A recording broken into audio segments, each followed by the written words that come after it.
Fala galera, eu sou o Keylos e tenho mais de 1000 histórias para te contar. No vídeo de hoje você vai ficar um pouco atualizado do que está acontecendo pelo mundo sobre o Covid. My later has been art wash. Tudo bem? Meu nome é Beatriz Lima. Hola chicos, ¿qué tal? Bien, me llamo Brenda Stal. Eu sou a Caroline. Meu nome é Rubenia. Eu me chamo Natália Matos. Salut, je m'appelle Anne. E eu vou falar um pouco sobre a Itália, o país onde tem mais idosos e fumantes. E de antemão eu quero dizer para vocês que não mudou absolutamente nada. Aqui na Itália é dividido por 4 zonas: a branca, a amarela, laranja e rossa, a vermelha. No início de fevereiro estavam todas em amarelo, ou seja, livre circulação em todo o país. E no final de fevereiro algumas regiões voltaram a ficar vermelho. Aqui em Molise já está também em zona rossa. Aqui você só pode fazer as coisas com justificativa.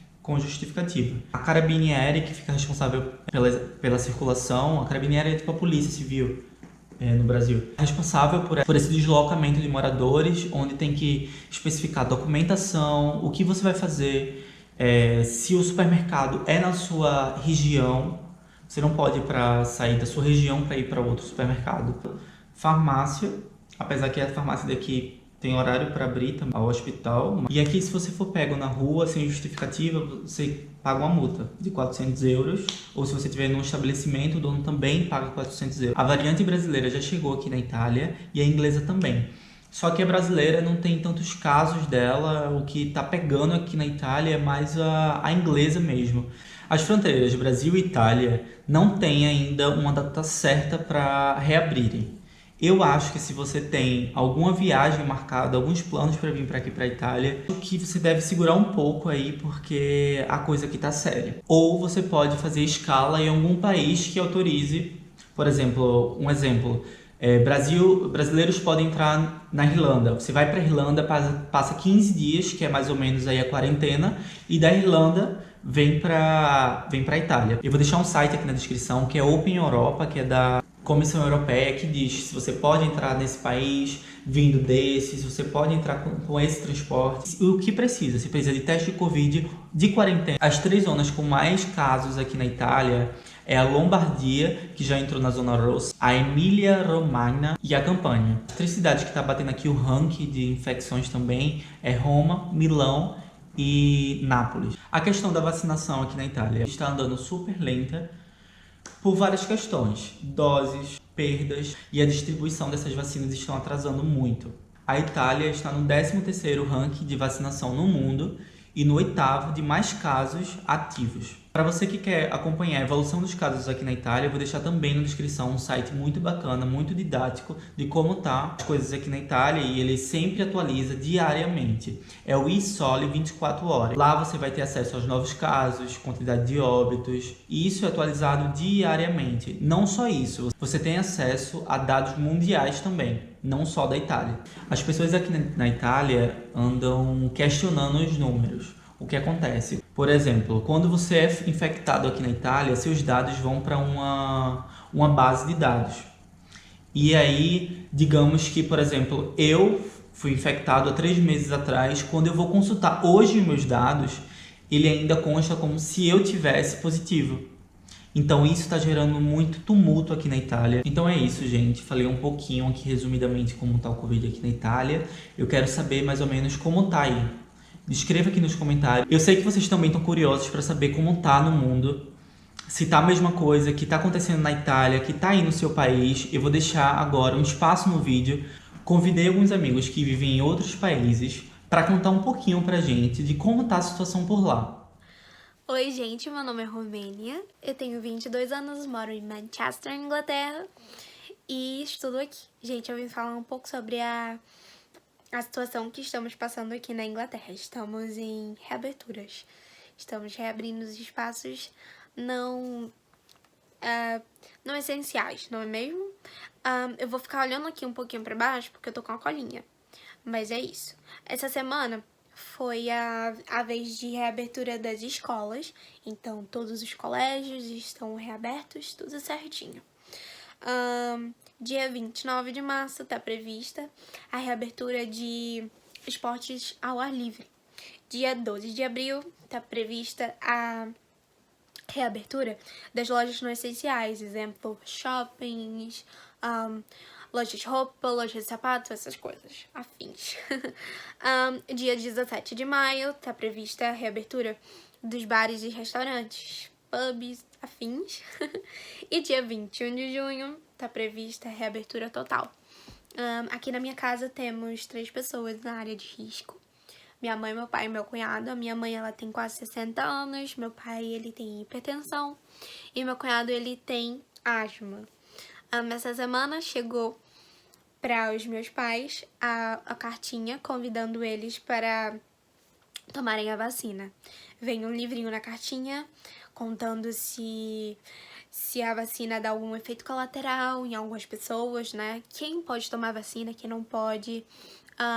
Na carta veio o site falando, explicando como que eles vão marcar a vacina, né? E veio um telefone para, se eles tivessem alguma dúvida, ligar e perguntar. E eu acho que isso foi tudo. Espero ter dado alguma informação útil.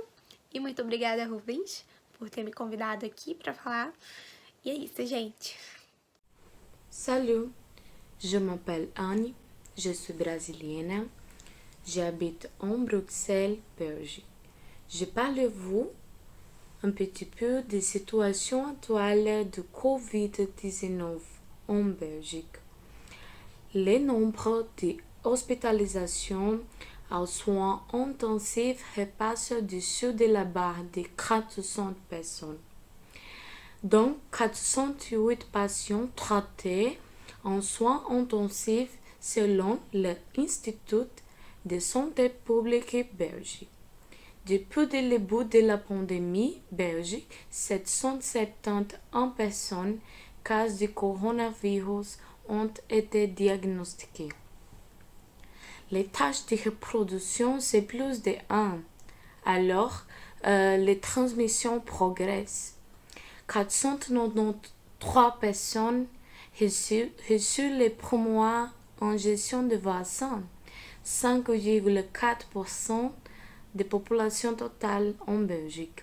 À propos des voyages non essentiels, le gouvernement préparait une interdiction à partir du 1er d'avril, annonce le Premier ministre belge.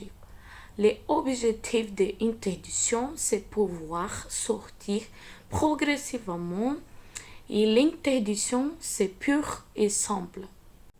Tout le monde voulait que cette situation se passe vite. Pour ça, j'ai donné tout le monde une intention, que beaucoup de force à tout le monde.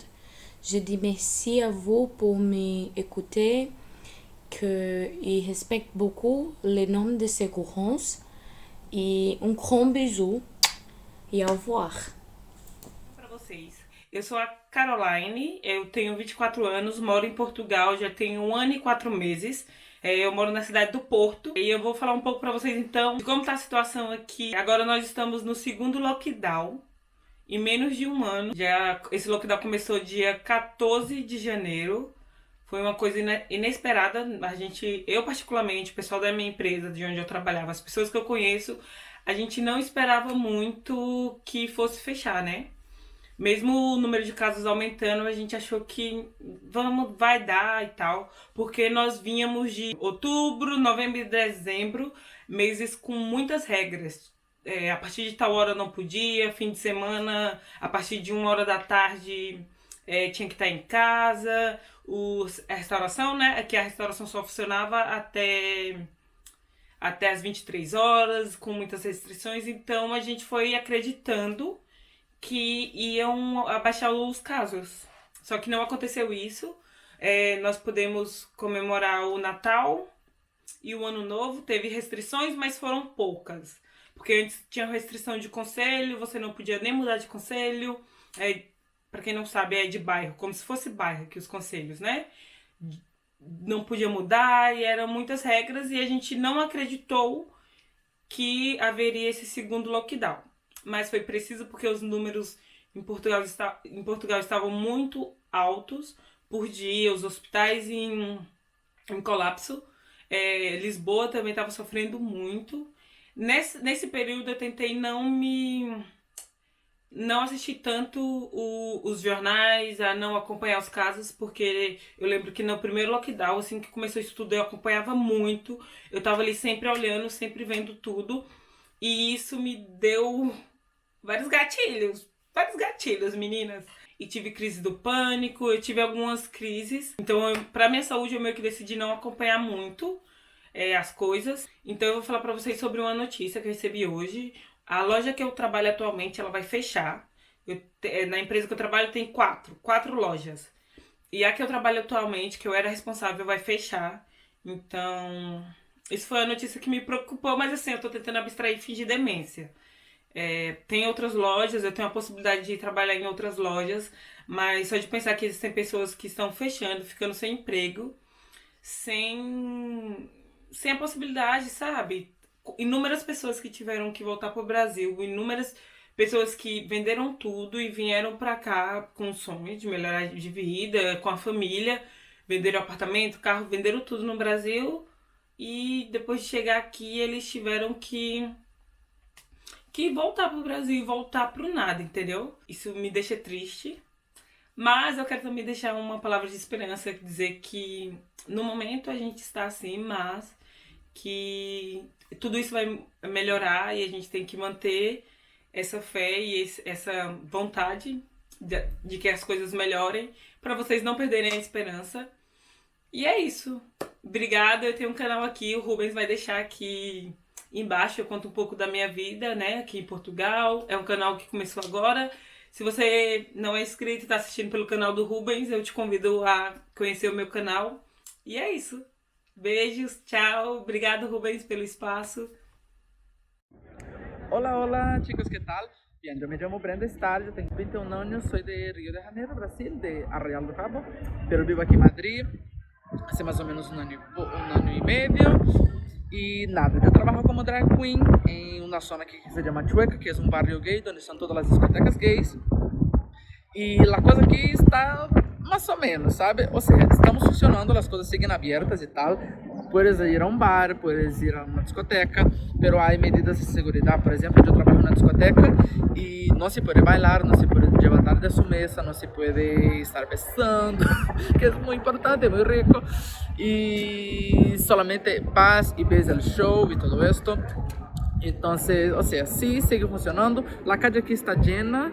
Les quiero enseñar un poquito, mira, esta es la plaza de ópera. O sea, hay gente, hay de todo, mira. Eso, pero todos con mascarilla, bares con aforo limitado, o sea, solo puede un cierto número de gente adentro. El aire se va cambiando cada momento.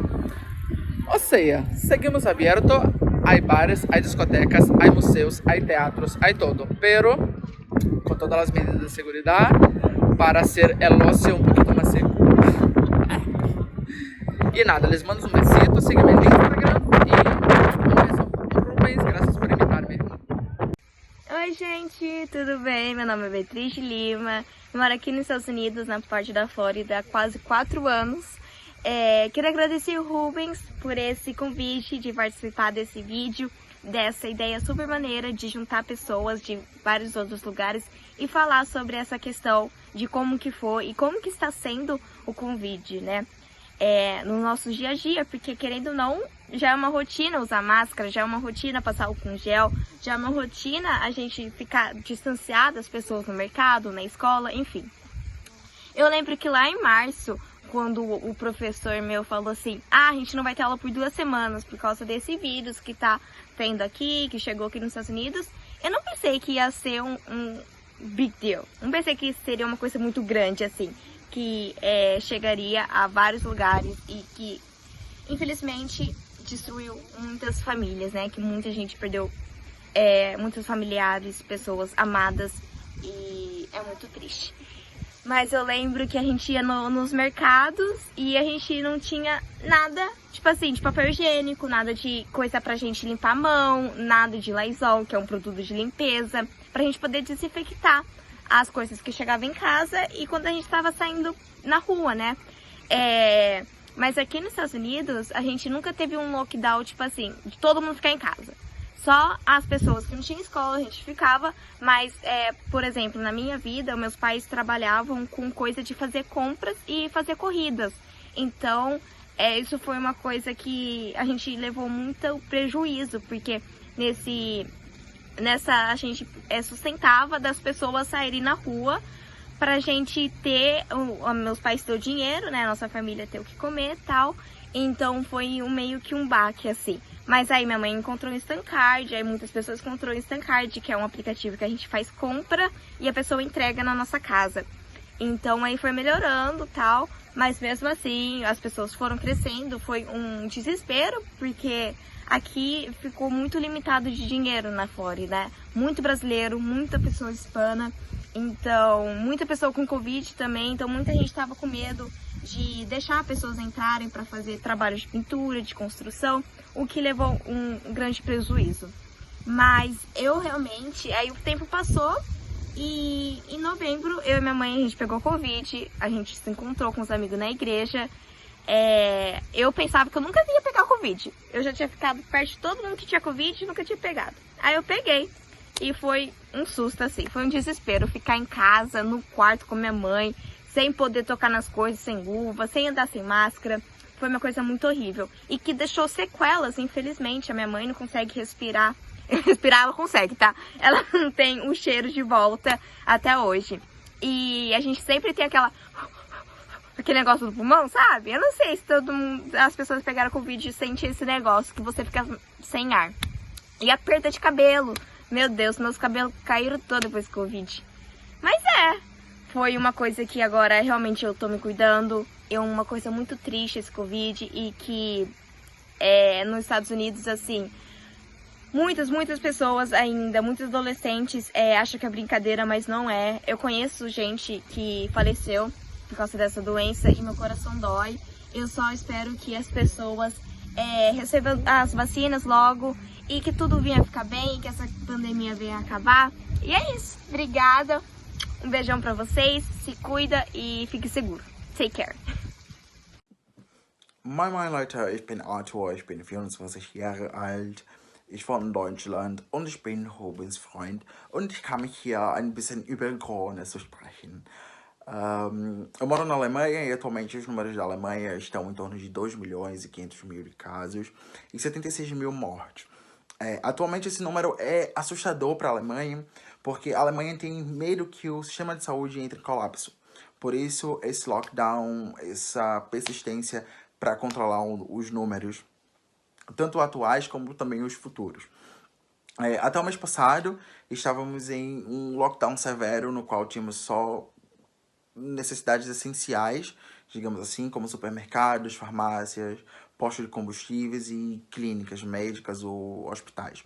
Mas atualmente, desde o dia 7 de março, a chanceler declarou um pouco do relaxamento, digamos assim, do lockdown.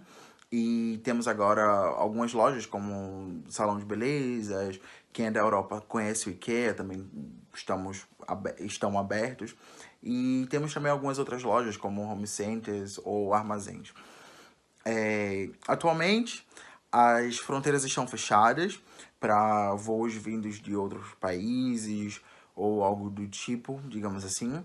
As fronteiras que permanecem abertas são apenas relações dentro do Bloco Econômico Europeu ou a EU, mais voos vindos como do Reino Unido ou vindo do Brasil ainda não são possíveis, a não ser que seja realmente uma necessidade, caso algum residente aqui do país que tenha nacionalidade brasileira e daí esteja com algum problema de saúde ou alguém do Brasil tenha que vir para a Alemanha para que possa ser resolvida alguma situação, daí é permitida a entrada, mas tem todo um cuidado antes, como você tem que fazer um teste, você só pode entrar no país com esse teste válido e o teste tem que ser feito ao menos 72 horas antes do voo. Mais do que isso, o teste não é aceito. Podemos ainda também sair nas ruas, podemos sair um pouco, como citei antes, nessas lojas, mas é necessário o uso da máscara cirúrgica ou da FFP2, ou do português PFF2, mas tem toda uma precaução, porque a entrada nessas lojas só é permitida com um pré-cadastramento. Você tem que entrar no site das lojas para poder fazer esse cadastramento. Caso aconteça alguma coisa, alguma incidência de corona no dia que você estava na loja, ela possa entrar em contato com você. E eu sou comissário de bordo. Atualmente minha área de trabalho está um pouco prejudicada porque não é permitido viagens a turismo, é só viagens a negócio, então o fluxo de passageiros não está muito grande, as viagens estão reduzidas, mas o mercado, digamos assim, ele se arrasta. Ele está se arrastando e ele está conseguindo sobreviver a essa crise, né? A esse coronavírus, digamos assim. A Alemanha ela não tem previsão de quando termina o lockdown. A chanceler Angela Merkel ela declarou lockdown até o final de março, mas as mídias aqui especulam que o lockdown ele vem até depois da Páscoa, e daí estamos esperando para ver o que acontece. Atualmente temos em torno de 20 a 24% da população vacinada, no caso a população essa que são idosos dos 90 aos 75 anos, pessoas que trabalham na linha de frente contra o corona e pessoas que trabalham ou que têm contato com idosos, como cuidadores de idosos, enfermeiros ou entre outros. A Alemanha especula que começa a vacinar o grupo 2 após a Páscoa, ou seja, mais ou menos meados de abril, início de maio, mas esse grupo 2 também ainda permanece nos números de idosos, que são de pessoas de 75 a 65 anos, e algumas pessoas que tenham doenças crônicas, como problemas cardíacos ou problemas respiratórios, ou alguma doença no qual o corona vem agravar. E esperamos que possamos nos livrar logo desse vírus, e que possamos brevemente nos abraçar e relaxar, curtir uma festinha como todos querem, né? Como diz alguns memes, saudades de aglomerar e seguir nossa vida em frente. Ich wünsche euch einen wunderschönen guten Abend und bleibt gesund, bleibt zu Hause. Wir schaffen das. Olá, eu me chamo Natália Matos Pereira, tenho 24 anos, moro em Campinas, São Paulo, Brasil.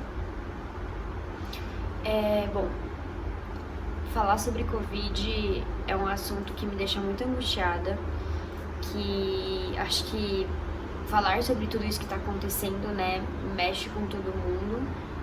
E aqui no Brasil a situação é caótica. A gente está vivendo um caos.